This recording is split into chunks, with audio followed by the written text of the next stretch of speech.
ఇంటి సామాగ్రిని ఇంటి బయట వేసి ఇంటికి తాళం చేశారని ఎస్టీ హాస్టల్లో పనిచేసే రిటైర్డ్ అయిన ప్రభుత్వ ఉద్యోగి తుమ్మగల్ల బాలమణి ఆవేదన వ్యక్తం చేశారు. కామారెడ్డి జిల్లా దోమగుండ మండల కేంద్రంలో పలుగడ్డ కాలనీలో నివాసం ఉంటున్న ప్రభుత్వ ఎస్సీ బాలికల హాస్టల్లో వార్డెన్ గా పనిచేసి రిటైర్డ్ ఉద్యోగి తుమ్మగల్ల బాలమణి మీడియాతో మాట్లాడారు. 2000 సంవత్సరంలో ఎస్సీ బాలికల హాస్టల్ వార్డెన్ గా విధులు నిర్వహిస్తున్నప్పుడు వల్లకాటి నరసయ్య ఇంట్లో అద్దెకు ఉండటం జరిగిందని, అతను బాంబేలో ఉంటాడని, అప్పటి నుంచి ఇప్పటి వరకు ప్రతి నెల అద్దె కట్టడం జరిగిందని తెలిపారు.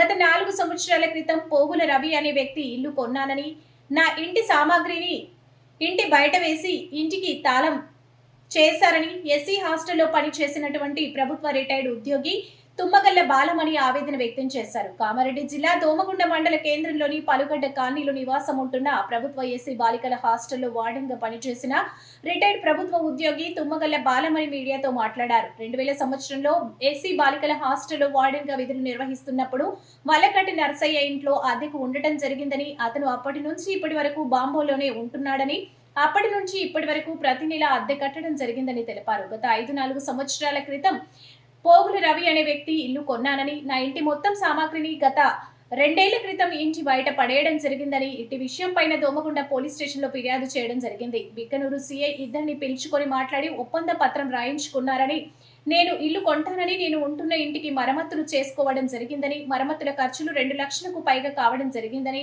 అట్టి డబ్బులు ఇస్తానని చెప్పి ఇవ్వకుండానే నా ఇంటి సామాగ్రి మొత్తాన్ని ఇంటి బయట పడేసి గత 18 రోజులు అవుతుందని, నాకు చాలా బాధ అనిపిస్తుందని, నేను ఉంటున్న ఇల్లుకు మరమ్మతులు చేసి ఖర్చు డబ్బులు 2 లక్షల రూపాయలు ఇప్పించగలరని అధికారులను జిల్లా కలెక్టర్ని వేడుకుంటున్నారని అన్నారు. బాలికల సాంఘిక సంక్షేమ బాలికల హాస్టల్లో వార్డెన్గా పనిచేస్తూ 2012 నవంబర్ 30వ తారీఖు నాడు రిటైర్మెంట్ అయినా. ఇక్కడ హాస్టల్కి ఎదురుగున్న ఇల్లు 2 రూములు వల్లకటి నర్సయ్యది. కిరాయికి తీసుకొని 250 నుండి కిరాయికి తీసుకొని మొన్నటి వరకు జనవరి 27 వరకు ఆ ఇంట్లోనే ఉన్న నేను. నాకు తెలియకుండా నా కొడుకని చెప్పేసి 2020లో పోగుల రవాణి కొన్నాడంట. 2001లో నేను కొన్న ఇల్లు కాల్ చేయమని వస్తే నేను కోర్టులో కేసు వేసిన. అక్టోబర్ 24 నాడు పోలీస్ స్టేషన్లో కేసు పెడితే ఎస్ఐ పిలిపిస్తే మేము ఆదివారం మాట్లాడుకొని వస్తాం సార్ అని చెప్తే అప్పటిదాకా వినకుండా 24 నాడు సామాన్ అంతా బయట పెట్టిండ్రు.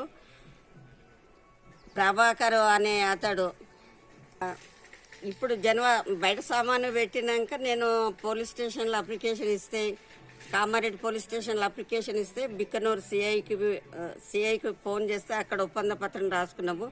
నేను ఇన్ని రోజుల నుండి ఉంటున్నా, నేను మంచి మరమ్మతులు చేయించుకొని నాకే అమ్ముతంటే నేను చేయించుకున్నా.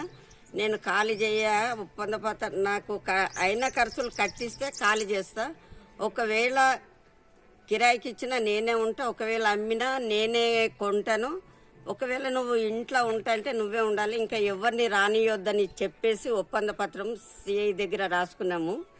ఆ ప్రకారంగా 25 అక్టోబరు 25 నాడు సిఐ దగ్గర ఒప్పంద పత్రం రాసుకొని ఇద్దరం సంతకాలు చేసినాము.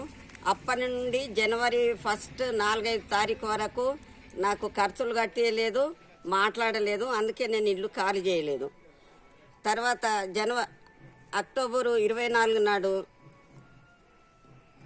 దగ్గర మాట్లాడుకున్న ఒప్పంద పత్రం ప్రకారము వాళ్ళు నాకు ఖర్చులు కట్టేయలేదు, నేను ఖాళీ చేయలేదు. బలవంతాన జనవరి 27 నాడు వచ్చి ఇద్దరు అబ్బాయిలు రవి వచ్చి నన్ను బయటకు నూకేసి సామానంతా బయట పడేసి తాళం వేసుకొని పోయిండ్రు. ఇంకా నేను వెంటనే పోలీస్ స్టేషన్కు కామారెడ్డికి లాయర్తో నోటీసులు పంపించిన. వాళ్ళు నాపై ఎటువంటి సానుభూతి చూపించలేదు. నేను రిటైర్మెంట్ ఉద్యోగిని, నాకు షుగర్ బీపీ ఉంది. కనీసం నాకు చేతగాని వేళ్లలో సామాన్ అంతా బయటపడేసి ఇప్పటికీ 18 రోజులు అవుతుంది. దయచేసి మీరు నాకు ఏదన్నా సహాయం చేయాలని ఉన్నతాధికారులకు. 8 రోజుల నుండి బయటనే సామాను ఉన్నది. బీరువా తాళాలు వాళ్ళ దగ్గరనున్నాయి. బీరువాలో 2 ఉంగరాలు, ఒక గొలుసు, వెండి పట్టె గొలుసులు, 50,000 పెన్షన్ ఉండే. ఇక అప్పటి నుండి నా సామాన్ పాడవుతుంది. దయచేసి నేను పెట్టిన మరమ్మతులు 2 లక్షల వరకు నాకు ఇప్పించి సహాయం చేయగలరని ఉన్నతాధికారులకు మనవి చేస్తున్నాను. 30 నాడు కూడా కలెక్టర్కు ఒక అప్లికేషన్ కూడా ఇవ్వడం జరిగింది. ఇకైనా నేను అనారోగ్య సమస్యలతో బాధపడుతున్న దయచేసి కలెక్టర్ గారు నా మనవి మన్నించి నాకు ఇప్పుడైనా సహాయం చేస్తారని మీకు కృతజ్ఞతలు తెలియజేస్తున్నాను.